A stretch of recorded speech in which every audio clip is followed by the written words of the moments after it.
The station was enormous. It floated above a gas giant so large that it made most planets look like pebbles. The station had been built over thousands of years by dozens of species. Every wall, every corridor, every great hall carried the marks of 100 different civilizations. The lights changed color depending on which section you walked through. The air smelled different in every wing. Some parts were cold and dry. Some were hot and wet. The Galactic Council had made this station its home, and it was the most powerful place in the known galaxy. Junho stepped off the transport ship and looked around. He had been here before, 11 times to be exact. Once for every year humanity had been a member of the Council. But this time felt different. He was not nervous. He was not excited either. He was calm in the way that a person is calm when they have already made a decision and there is nothing left to think about. He was not a tall man. He was not loud. He wore a plain dark suit, no medals, no symbols, no species markings. Every other delegate who passed him in the docking corridor wore something elaborate. The Veldari wore long silver robes with rank markings on their shoulders. The Sothin came in groups, their bodies connected at the shoulder by thin organic threads, moving like one creature with many heads. The Murin delegates wore ceremonial face coverings painted in deep red and gold. Everyone wore something that said who they were and how important they were. Junho wore a dark suit. He was followed by 2 people. The first was Dane, a young woman with short hair and quick eyes. She carried a flat tablet under her arm and had already read everything on it twice before they landed. She had a habit of tapping her fingers when she was thinking, and right now her fingers were very busy. The second was Wu. He was older, broader, and said almost nothing. He walked slightly behind and to the right of Junho, and his eyes moved constantly, watching everything. He looked like a man who was counting exits.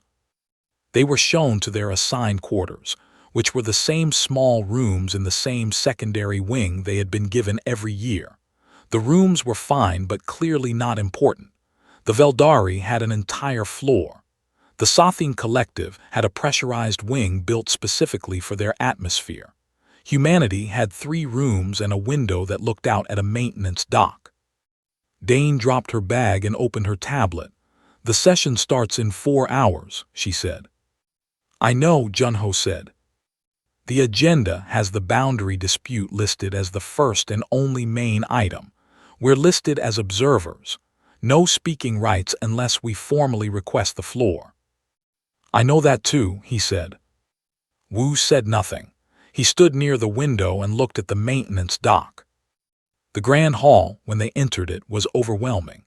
12,000 seats rose in curved tiers around a central floor. The floor was polished white stone, and the podium at its center was raised on a platform that could be seen from every seat in the building. The ceiling was made of a transparent material that showed the stars outside. Billions of kilometers away, the gas giant Velorum Prime swirled in slow orange and brown patterns. Junho, Dane, and Wu were shown to their seats. The seats were in the 43rd row, slightly to the left, partially behind a wide pillar. They were observer seats, good enough to see everything, not good enough to matter. The hall filled slowly. The noise was constant and layered, hundreds of languages speaking at once, the universal translation system working quietly inside every delegate's earpiece. Junho put his in and heard the noise resolve into something almost understandable, a blur of complaints and greetings and political small talk. The session opened with the standard readings, a long ceremonial recitation of the Council's founding principles. Junho had heard it 11 times. He sat still and listened. Then came the boundary dispute. 3 elder civilizations, the Veldari, the Sothin Collective, and the Murin Theocracy, were dividing a cluster of uninhabited star systems in the middle of a contested region. The systems had no life on them. They had minerals, energy sources, and strategic positioning. Each of the 3 powers wanted more than the others were willing to give. This had been going on for 6 years. The debate was complicated and long. Junho followed it carefully. At one point, a Veldari high speaker, A tall creature with pale skin and 4 narrow eyes stood at the podium and made a sweeping argument about territorial rights. He was confident and smooth. He was used to being listened to. At the end of his argument, he gestured toward the observer section without looking at it. Even the unnamed species of Sol 3 was permitted to observe today, he said. His voice carried no heat. It was not even a real insult. It was something worse. It was dismissal. He said it the way a person mentions furniture. I trust they have found their seats without difficulty.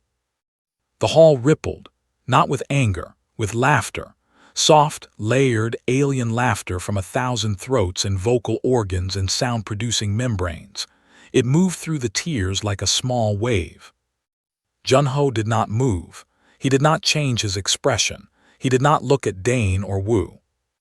He reached into his jacket pocket and took out a small card.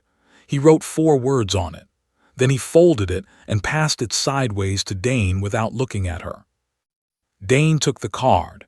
She opened it under her tablet so it was hidden from the rows above and below. She read it. Her fingers, which had been tapping since they left the ship, went completely still. The card said, "Today, we do it today." She looked at Junho. He was watching the podium, his face unchanged. She looked at Wu. Wu had been watching the high speaker. Now he turned and looked at the card in Dane's hand. He read it. He turned back to face the front of the hall. Under the arm of his chair, slowly, he pressed his knuckles together until they made a quiet sound. The session continued. The 3 powers argued. Numbers were thrown around. Maps were displayed on the central holographic platform, star systems blinking in and out as claimed territory changed color. It was all very professional and very dull and very much designed to exclude anyone who was not already part of the conversation. Junho watched it all. He watched the way the Veldari high speaker moved around the floor as if he owned it.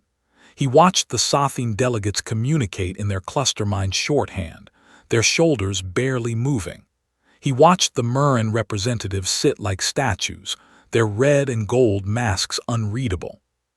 He thought about how long humanity had been coming to this hall and sitting in these back seats and being introduced as Sol 3 and being given observer chairs behind pillars. 11 years. He thought about the years before that, the decades of preparation, the files Dane had been building, the things Wu knew and never spoke about, the quiet, patient, very human process of getting ready. He had never been a man who moved quickly. Quick movement drew attention and wasted energy. He believed in waiting until the moment was exactly right. His grandmother had been a chess player, and she had told him once that the best move is never the one that attacks first. The best move is the one that changes what the board means. He thought today was that move. The session broke for a recess period. Delegates rose and stretched and moved toward refreshment areas. The noise in the hall grew loose and social. Nobody moved toward the 3 humans in row 43. Nobody ever did. Dane leaned close to Junho. "Are you sure?" she said quietly. "Yes," he said. "Once we do this, there is no quiet version of us anymore." "There was never a quiet version," Junho said. "There was only a version they hadn't noticed yet."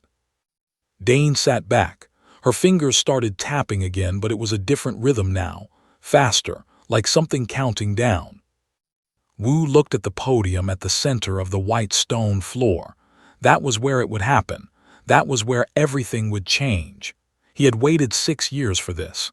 He thought he could wait another 40 minutes. The lights in the grand hall shifted, signaling the end of recess. 12,000 seats began to fill again.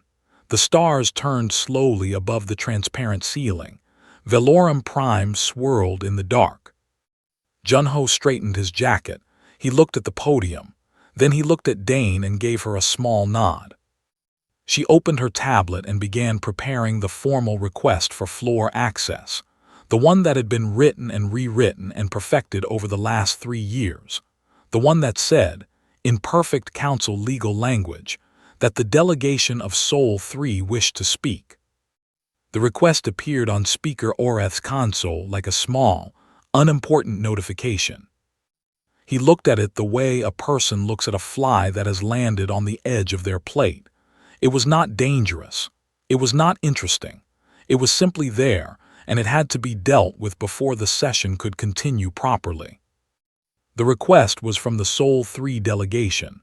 They were asking for floor access, speaking rights, the chance to stand at the central podium and address the full council.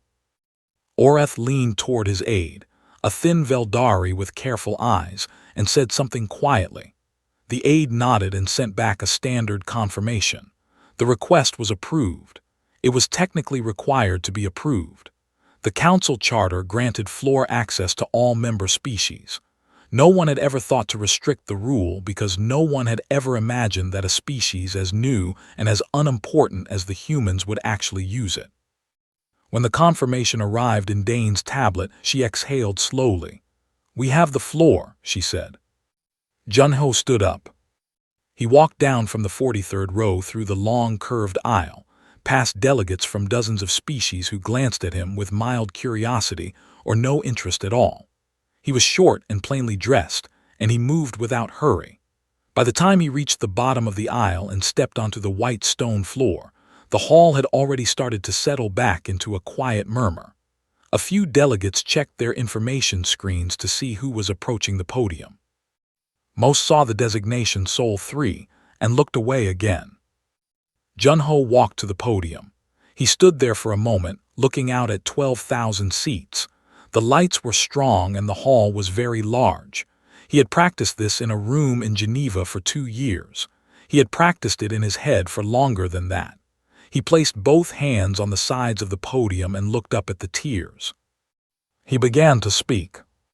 His voice was calm and clear, and the translators carried it perfectly. He said that humanity had been a member of the Galactic Council for 11 years. He said that in those 11 years, they had listened carefully, followed every rule, signed every treaty they were asked to sign, and never once caused a disruption.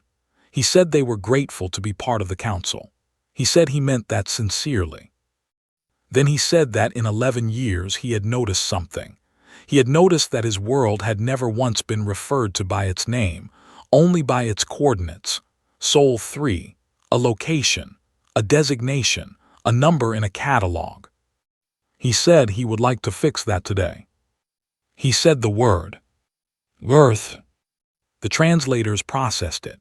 The word moved through 12,000 earpieces.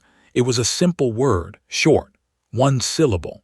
The translation came back as the ground, the soil, the surface of the world. Several species had words like it. The concept was not remarkable. A few delegates nodded slightly and wrote something on their consoles, expecting a brief formality. Junho let the silence sit for a moment. Then he said, "But that is only the name of our world. What we call ourselves, the people of that world, is something older and something different." He said the second word. Human. The translators paused, not for long, half a second, maybe less. But in a hall this large, with this many connected systems running simultaneously, half a second of translation delay was noticeable. Several delegates looked up from their consoles. The translation systems were not broken. They were pulling context. The word human was not simply a species label. It came loaded with attached information, etymology chains, historical records, philosophical texts, legal documents, religious writings, scientific papers. The AI systems processing the translation were doing what they always did with complex words. They were finding the best way to carry the full meaning across to every species present. And the full meaning was complicated. Human from the old language of one of Earth's dead empires, related to the word for soil, for the ground, for the earth itself, but also, and this was the part that made the systems pause, related to the concept of mortality. To be human was to be temporary, to be fragile, to know you would die and to keep moving anyway, and woven through it, deep in the roots of the word, was something else, the capacity for both extraordinary cruelty and extraordinary kindness, sometimes in the same person, sometimes in the same hour. The translation finished. The word arrived in 12,000 earpieces. Several delegates sat very still. Junho reached into his jacket and removed a small drive. He connected it to the podium's main display port. He said, "I would like to share something with the council. It will take 6 minutes. I ask that you watch all of it." He pressed the button. The holographic platform above the center floor came to life. It was not a map this time. It was not a political chart or a resource diagram. It was footage. Real footage, recorded and preserved and organized by Dane over 3 years, verified and sourced and timestamped. It was Earth's history. It started from the beginning, not the beginning of human civilization, the beginning of the human story, 200,000 years ago, small groups of creatures on a vast savanna, barely surviving, cold seasons that killed most of them, predators larger and faster than they were. No claws, no armor, no natural weapons beyond what their hands could hold or their minds could build. It moved forward, slowly at first, then faster. Villages, then cities, then wars. The footage did not flinch. It showed the wars clearly and without apology, the scale of them, the technology of them. Weapons that started as sharpened stone and became things that could erase a city in a single moment.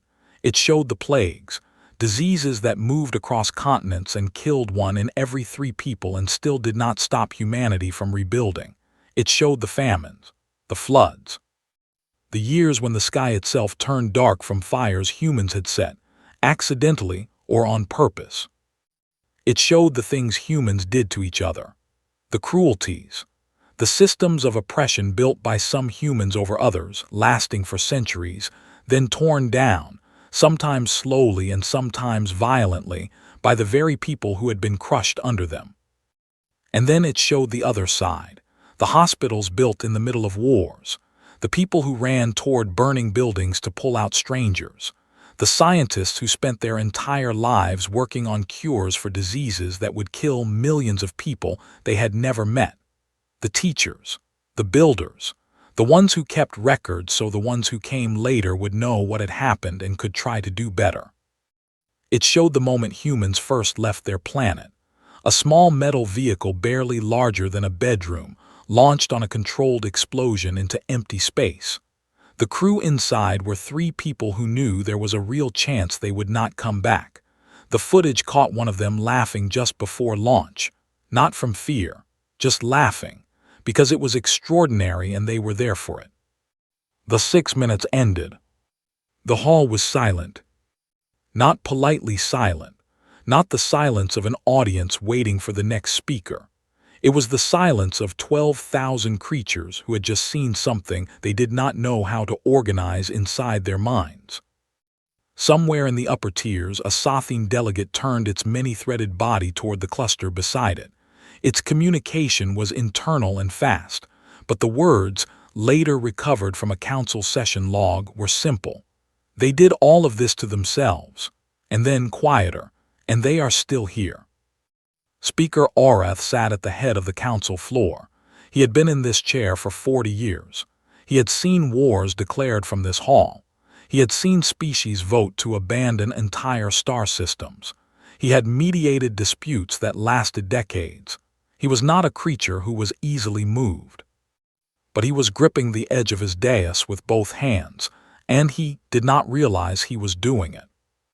He had made the same mistake everyone else had made. He had looked at how recently humanity arrived in space and assumed that was the beginning of the story. He had not considered that the story was 300,000 years old before it ever left the planet. He had not considered what it meant to be a species that survived everything it ever encountered, including itself. Junho looked out at the hall. He did not look satisfied. He did not look triumphant. He looked like a man who had introduced himself properly for the first time and was waiting to see how the other person would respond. He said one last thing before stepping back from the podium. "My name is Junho. I represent Earth. I represent humans. We are glad to be here, and we would like from this point forward to be addressed accordingly." He walked back toward row 43. Dane watched him come. Wu watched the hall. Neither of them spoke. Around them, 12,000 delegates sat in a silence that felt like the moment before weather changes. Something had shifted in the room. They could not yet name what it was, but something was different, and every living creature in that hall could feel it, even the ones who did not yet understand why. The session ended 2 hours after Junho returned to his seat. The boundary dispute, which had been the entire reason for the gathering, was quietly postponed. No one said out loud that the humans had caused the postponement. No one needed to. The energy in the hall had changed too much for any serious negotiation to continue. Delegates filed out in clusters, speaking quietly to each other in their own languages, and those conversations did not stop when they reached the corridors. They continued all the way back to private quarters and communication rooms, and encrypted transmission suites. The council station had a research wing that most delegates never used. It was a long, quiet section of the station where archived records were stored, and where analysts and advisors could access the council's data systems. That night, every terminal in the research wing was occupied. The Veldari sent 12 researchers. The Sothian Collective networked its entire analytical submind to pull and process data. The Muran Theocracy sent only one person, but that one person worked for 18 straight hours and did not eat. They were all doing the same thing. They were checking the humans' history against their own records, looking for errors, looking for exaggerations, looking for any reason to dismiss what they had seen in that hall. They did not find any errors. What they found instead made things considerably worse. The Veldari had records of every species that had ever applied for council membership. They had developed a system over centuries for predicting how dangerous a new species might eventually become. The system looked at things like technological growth rate, territorial expansion speed, and historical aggression levels. Humanity had been run through this system when they first applied. The result had come back low. The Veldari analysts had nodded, filed the result, and moved on. Now they ran the system again, this time feeding it the complete historical record that Junho had presented. The result came back so high that 2 of the researchers thought the system had broken. They ran it a 3rd time, same result. The issue was not their aggression levels. The issue was their recovery rate. A normal species, when damaged badly enough, entered a long decline. Populations dropped, technology regressed, expansion slowed. Every species in the council had experienced this at least once. It was considered a natural part of civilizational development. Humans did not decline. They had been hit with catastrophes that should have ended them dozens of times, and each time they had rebuilt faster than the time before. The system could not explain this. It had not been designed to account for a species that treated near extinction as a temporary setback. The Veldari chief researcher sent a report to Speaker Orth at 3 in the morning. The report was long and carefully worded, but its conclusion was short. The council had been operating under a fundamental misunderstanding of what humanity was. They had classified Earth as a young civilization. Technically, this was true. Humanity had been in space for less than 200 years, which was extremely young by galactic standards, but they had been a civilization for far longer than that. They had been in conflict with each other and with their environment and with everything that tried to kill them for 300,000 years. The experience did not disappear when they left their planet. They brought it with them. In the Muran wing, a woman named Rena sat alone at a terminal and stared at her screen for a long time. Rena was human. She had been born on Earth, grown up on Earth, and then left it at the age of 23 to study xenosociology. She had eventually settled in Muran space, married into a Muran academic family, and spent the last 10 years advising the Muran High Council on alien relations matters. She was considered very useful because she could explain human behavior to creatures who found it completely baffling. She had thought until today that this was a fairly comfortable position to be in. Now the Muran High Council had called her in at midnight to explain what had just happened in the Grand Hall. She sat across from 7 senior Murren officials in a room that smelled of the incense they burned during serious discussions. The officials were all wearing their formal masks. That meant the meeting was being recorded and considered official. One of them asked her the question they all wanted answered. The recovery rate, the numbers our researchers are finding, is this accurate? Rena thought for a moment, then she said yes. She told them what she had grown up knowing but had stopped thinking about because it was simply the water she had always swum in.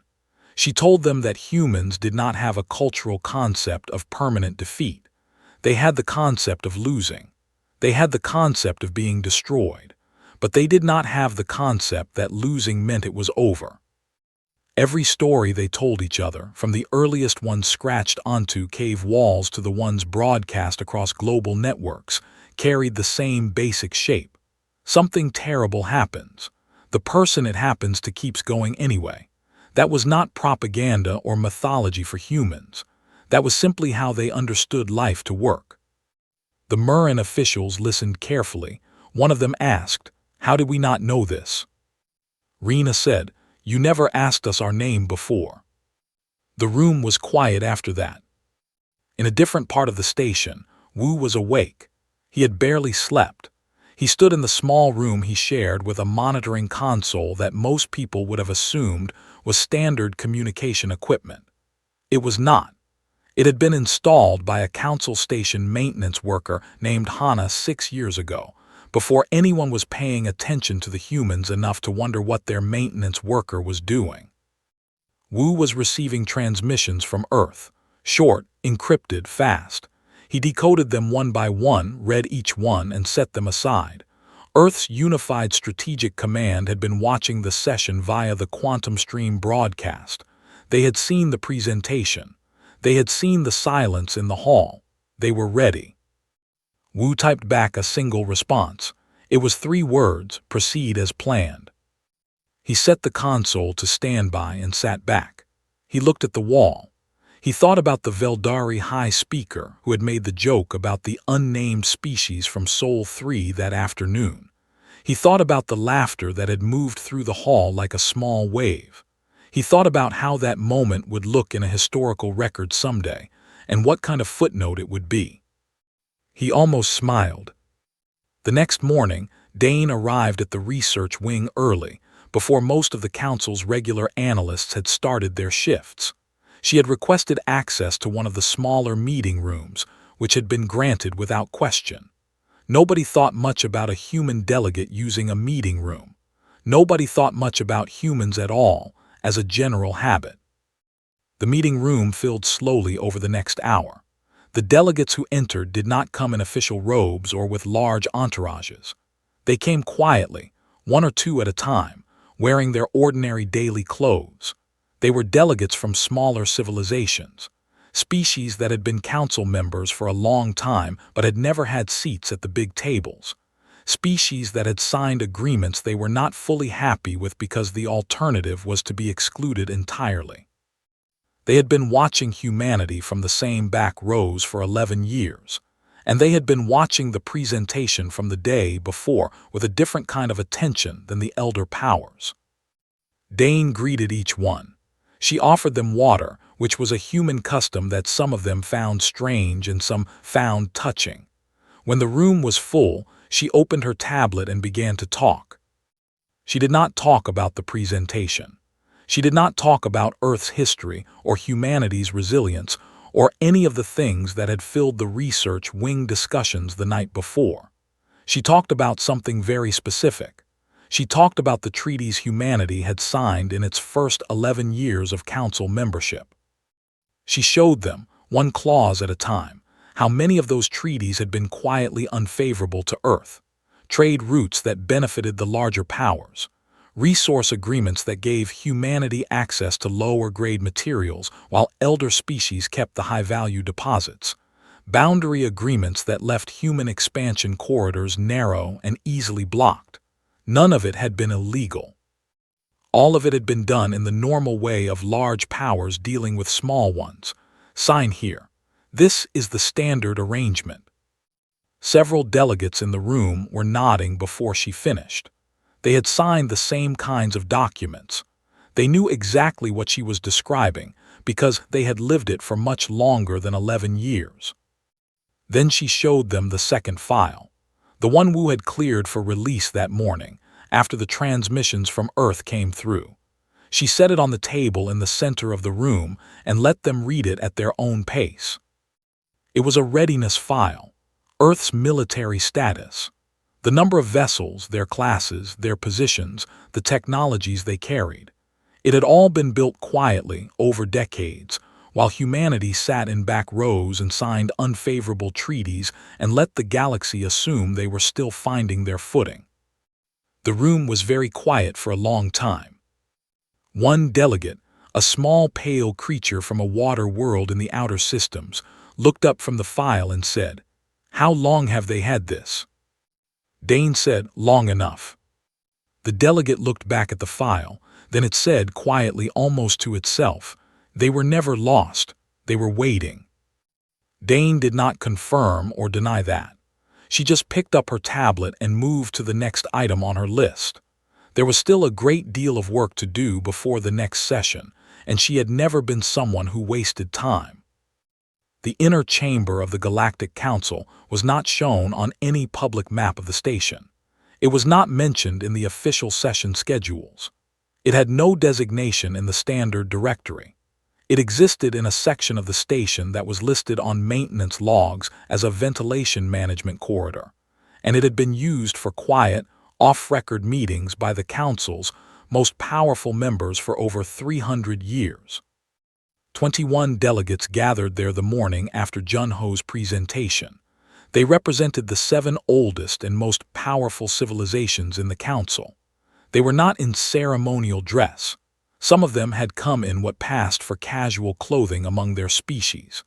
They were tired and they were unsettled, and they wanted to deal with the problem before it grew any larger. Speaker Orth opened the meeting. He did not call it a meeting. He called it a conversation.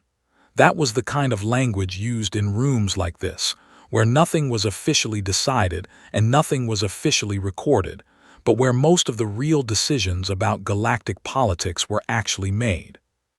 He described the situation plainly. A junior member species had used their legal floor rights to deliver a presentation that was now being replayed and discussed across thousands of star systems. The translation systems had distributed the session broadcast automatically, as they always did. There was no way to take it back. The presentation had been seen. The history had been shared. The word human was now in the galactic vocabulary, whether anyone wanted it there or not. He asked the room for options. The first option came from the Sothine representative, which was a cluster of 3 individuals operating as one voice. It said that humanity could be removed from the Council on a procedural technicality. There were several possible grounds. The presentation had not been a scheduled agenda item. The historical file shared through the Council's display system had not been submitted for prior approval. These were minor violations, but in Council law, minor violations could be escalated if enough senior members agreed to push them. Orth considered this. He asked how long the process would take. The Sothine representative said 3 to 5 months. Orth asked what would happen in those 3 to 5 months while the procedure was ongoing and every civilization in the galaxy was watching. The Sothine representative did not have a good answer. The second option came from the Murin delegate, who suggested a quieter approach, offer humanity something, an upgraded council seat, better trade access, a seat on a minor subcommittee, something that looked like a reward and would give them enough to feel satisfied without actually changing any of the existing power arrangements. This had worked with other small species before. Give them enough to feel included. Keep them inside where they can be managed. Orth said, and if they refuse? The Murin delegate had no answer either. The third option no one actually said out loud. It hung in the room anyway, the way certain ideas do, unspoken but present. The idea of using something other than political or legal tools to deal with the problem. Orth looked around the room and made sure eye contact with no one as he moved past that unspoken option. He did not want it said out loud. Once it was said out loud, it became a different kind of meeting. What none of the 21 delegates in the inner chamber knew was that the meeting was not private. 6 years ago, when Hana arrived at the council station as part of a maintenance contractor crew, she had taken a job in ventilation management. She was very good at her job. The system she maintained worked perfectly. The station's senior maintenance coordinator had twice recommended her for a commendation. Her real work happened in small, quiet moments over 6 years, installing very small things in very specific places. Things that recorded sound and transmitted it in compressed bursts during routine maintenance cycles, disguised inside normal system data. Hana was not in the inner chamber. She was 4 corridors away in a maintenance access room, wearing her work uniform, eating a small meal from a container she had brought from her quarters. Her earpiece was very quiet. The recording transmission from the inner chamber ran directly to a receiver she had built into the wall panel beside her, disguised as a relay node. She listened to the entire meeting. When it was finished, she encrypted the recording and sent it to Wu through the same system he had been using the night before. Wu received the transmission at 09:14 station time. He decoded it, listened to it once, then walked to Junho's room and knocked on the door. Junho opened the door. He was already dressed. He had a cup of tea in his hand, made from a small supply he had brought from home because the station's food systems had never managed to produce anything he actually enjoyed. He looked at Wu's face and said, "How bad?" Wu told him. Junho nodded slowly. He drank some of his tea. He said, "Timeline." Wu said, "They haven't decided anything yet. They're stuck. None of their options work and they know it." Junho said, "Then today is still the right day." He finished his tea and set the cup down. He picked up a flat document case from his desk. He had packed it the previous evening, before the session, before the presentation, before any of it. The document inside had been in preparation for 8 years. The legal team in Geneva had worked on it through 4 different administrations and 6 different lead advisors. It had been reviewed by every major Earth government, every trade authority, every military command. It was 8 years old, and it had been revised 43 times. Junho considered it one of the most carefully made things he had ever held in his hands. He called Dane. She arrived in less than 3 minutes, slightly out of breath, with her tablet and a look on her face that said she already knew something was happening. He told her it was time for the document. She sat down and read through the final version one more time, not because she didn't know it, but because she wanted to be sure every word was still exactly right. The document was called the Saul Accord. It was not a declaration of war. It did not threaten anyone. It did not demand anything in aggressive language. It was, in form and structure, a perfectly standard council legal document, a renegotiation request. Humanity was formally requesting to revisit every treaty, every trade agreement, every border arrangement it had signed in its first 11 years of council membership, on the grounds that those agreements had been made without full information and under conditions of unequal standing. This was legal. It was always legal. Any council member had the right to request renegotiation of past agreements. The reason elder species never worried about this clause was that small, new species almost never had the resources or the legal expertise to actually pursue it. They might not even know the clause existed. Humanity had known about the clause for 9 years. They had spent 8 of those years preparing the document. The second part of the Saul Accord was an invitation. It was addressed to every small and mid-sized civilization in the Council that had experienced similar patterns of unfavorable agreements. It offered them a formal alliance, with Earth as guarantor, under a new framework that would give them collective standing in future negotiations. The framework was legally clean. It used existing Council alliance structures, so it could not be challenged on procedural grounds. The invitation went out at 10:00 station time through official Council communication channels. By 11:30, 41 civilizations had signed it.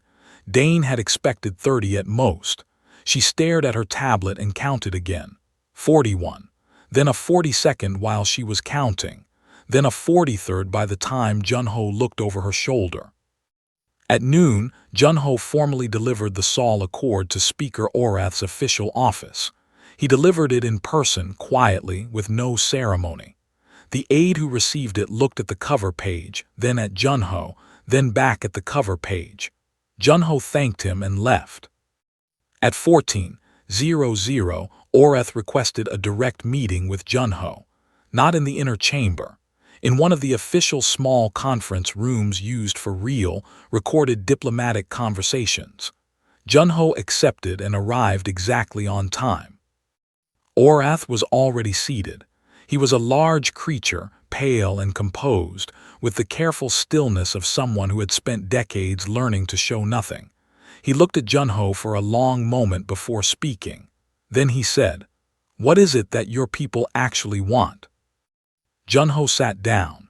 He put the document case on the table but did not open it. He said, "A seat at every table, a voice in every vote, and the understanding that if either of those things are taken from us, we will not petition. We will not write another document.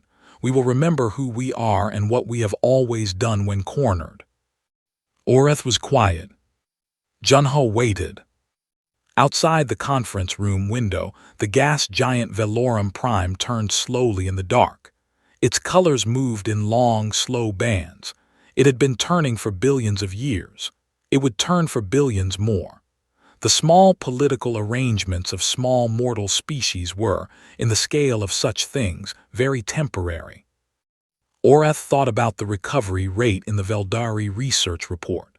He thought about what that number meant practically, in terms of any long-term opposition to what the humans were asking for. He thought about the 43 signatures on the Alliance invitation, and the likelihood that number would grow before the next session. A young Veldari aide was standing near the back wall of the conference room, holding a tablet, waiting to take notes.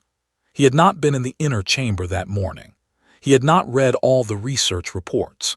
He had come into this meeting expecting to document a routine diplomatic exchange between a senior council leader and a minor member delegate. Now he was watching Speaker Orth's face and trying to understand why the most powerful political figure in the galaxy was sitting quietly and carefully in front of a plainly dressed human who had arrived at this meeting alone. The aide leaned slightly toward the colleague standing next to him and whispered, "What exactly do they do when cornered?" The colleague had read the full history file, all 6 minutes of it, and the supporting documents attached. He had been reading it since the night before and was still not fully finished. He did not answer. He looked at the floor. 3 weeks passed. The station did not go back to normal. Some people tried to act like it had, going through their usual routines, attending minor sessions, filing reports, making small talk in the common corridors. But the normal feeling never came back. Something had shifted in the way the station existed, and everyone on it could feel the shift even when they were not thinking about it. The air was different. The conversations were quieter. People watched each other more carefully than they used to. The vote had been scheduled for the 21st day. Every civilization with council membership had been notified. The quantum stream broadcast had been prepared to carry the session to every corner of the known galaxy. The subject was simple and official: ratification of the Saul Accord. A yes vote would recognize it. A no vote would reject it. Every delegation had 3 weeks to read it, discuss it, and decide. In those 3 weeks, the number of co-signers on the Alliance invitation grew from 43 to 61. Several of those who signed were not small civilizations. 3 of them were mid-sized species with long council histories who had simply been tired for a very long time and had never had a reasonable moment to say so. The Saul Accord gave them that moment, wrapped neatly in legal language that could not be easily dismissed. The elder powers spent those 3 weeks doing what they always did when something complicated appeared on the horizon. They held private meetings. They made calls. They offered things to various delegations, quietly, in the language of informal relationships and future favors. Some delegations received those offers and reconsidered their support. Others received the offers and signed the alliance anyway. Dane tracked all of it. She slept very little. She drank an amount of coffee that Wu found genuinely alarming. She sat at her desk with 3 screens running and kept a live count of confirmed supporters on a board she had pinned to the wall of her small room. Every morning, Junho came to her door, looked at the board, and nodded. He never said much. She had learned that this was his way of saying everything was still on track. Wu spent the 3 weeks doing quieter things. He met twice more with Hana, in a maintenance corridor at a time when the surrounding sections were scheduled for air filtration cycles, and no one passed through. Hana gave him 2 more recordings from the inner chamber, and 1 from a private communication suite. None of them contained anything that required a dramatic response. The elder powers were uncertain and slow, which was exactly what Junho had predicted they would be. Wu sent brief summaries back to Earth each day. Earth sent back brief confirmations. Everyone was ready. On the morning of the vote, the Grand Hall opened its doors at 6 in the morning station time. By 7, every seat was filled. Not with aides or junior staff, but with full delegates, senior representatives, decision-makers. The session had drawn every species in the council in person, which was unusual. Normally, some delegations sent secondary representatives for minor votes. Today, no one had sent a secondary. Even the species that lived in environmental suits and found the station's atmosphere uncomfortable had shown up in their full gear and taken their assigned seats. The broadcast was the largest in recorded council history. The number of connected receivers across the galaxy had broken the previous record before the session even began. Junho arrived with Dane and Wu. He also arrived for the first time with 61 other delegations walking alongside them, not in a formal procession, not in ceremony. They simply walked in together in groups from the same corridor and found their seats in different parts of the hall. But the visual was clear. The pattern was visible. Anyone watching could see that something had changed about how those delegations moved. The session was called to order. Speaker Orth sat in the chair he had occupied for 40 years. He looked the same as always.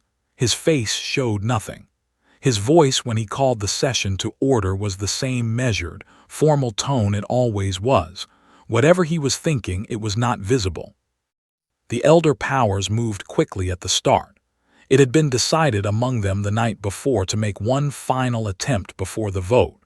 The Veldari High Speaker who had made the joke about the unnamed species 3 weeks ago rose to speak. He was smooth and confident, which was his natural state. He presented a challenge to the legitimacy of humanity's FTL technology, suggesting that the rapid pace of Earth space development was inconsistent with an independent discovery, and that questions had been raised about the sourcing of certain key technologies. This was a very old tactic. It had been used 4 times in council history to strip young species of full membership standing. The logic was that if a species had not genuinely developed their core technologies, they could not claim the full standing that came with independent achievement. It was difficult to prove and difficult to disprove, and the process of investigation could take years, during which time a species standing was suspended. The hall was quiet. Several of the allied delegations shifted in their seats. A few looked toward Junho. Junho looked at Wu. Wu stood up. He was not a delegate. He held no official speaking rights. He was listed in the council's records as a military attaché, a secondary staff member, but he walked down the aisle anyway. And because no one had ever thought to tell the humans exactly what a military attaché was, and was not allowed to do, there was a brief moment of confusion among the procedural staff. And in that moment, Wu reached the floor and connected a drive to the podium's secondary display port, which was technically available to all registered delegation staff. He did not speak, he pressed play. The footage appeared on the holographic platform. It was raw and unedited, and it had been classified under Earth's internal records for decades, not because it was dangerous, but because it was personal. It was the original test flight of Earth's first faster-than-light vessel, not the official public broadcast version. The real footage, from the internal cameras inside the prototype ship. The ship was small. The interior looked cramped and crowded with equipment. The walls were covered in handwritten notes and printed checklists and small personal items that the crew had stuck to surfaces with adhesive. The crew was 6 people in simple flight suits. There was no ceremony visible, no speeches. In the minutes before launch, one crew member was arguing with another about whether a particular diagnostic reading was within acceptable range. A third crew member was eating from a small container of food, calmly, as if they were sitting in a break room somewhere on the ground. The mission parameters had been calculated at a survival probability of less than 30%. This was visible in a small data readout in the corner of the footage, which had not been removed. At the moment of jump, when the ship crossed into faster-than-light travel for the first time in the history of humanity, the footage caught all 6 faces. 3 of them were braced. 1 had closed their eyes. 1 was running a final check on a screen. And 1, the crew member who had been eating, had put down the food container and was smiling. Not the smile of someone who was not afraid. The smile of someone who was afraid, and was doing it anyway because it was the most important thing happening anywhere in the universe at that specific moment, and they were there for it. The footage lasted 4 minutes. When it ended, the hall was silent. No civilization in the galaxy sent crews into untested faster-than-light travel at 30% survival odds.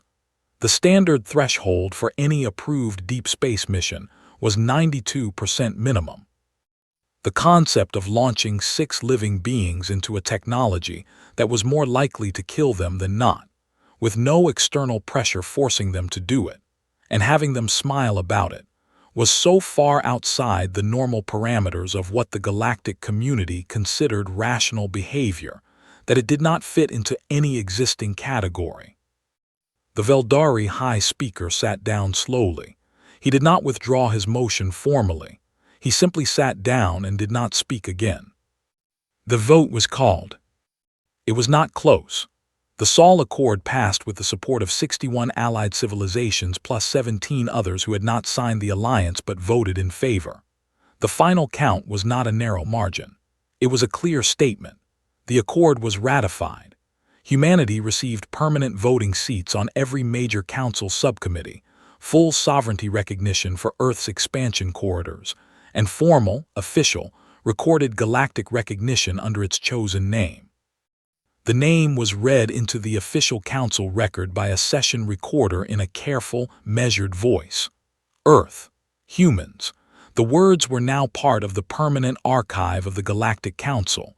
They would be there for as long as the archive existed. When the session closed and the hall began to empty, a delegate from a small ocean world in the outer systems made her way through the crowd to where Dane was standing. She was a quiet creature, small and blue-skinned, with large eyes that caught light easily. Her world had been a council member for 60 years, but had never once sat on a subcommittee. She had signed the alliance in the first day before most others, while many were still deciding. She stopped in front of Dane and looked at her for a moment. Then she said, "The name, Earth, humans. You named yourselves after the ground you came from. I have been thinking about this for 3 weeks. I want to understand why." Dane was tired. She had been awake for most of the previous 3 days. Her coffee had run out the day before. She thought about the question for a moment, not because it was difficult, but because she wanted to answer it well.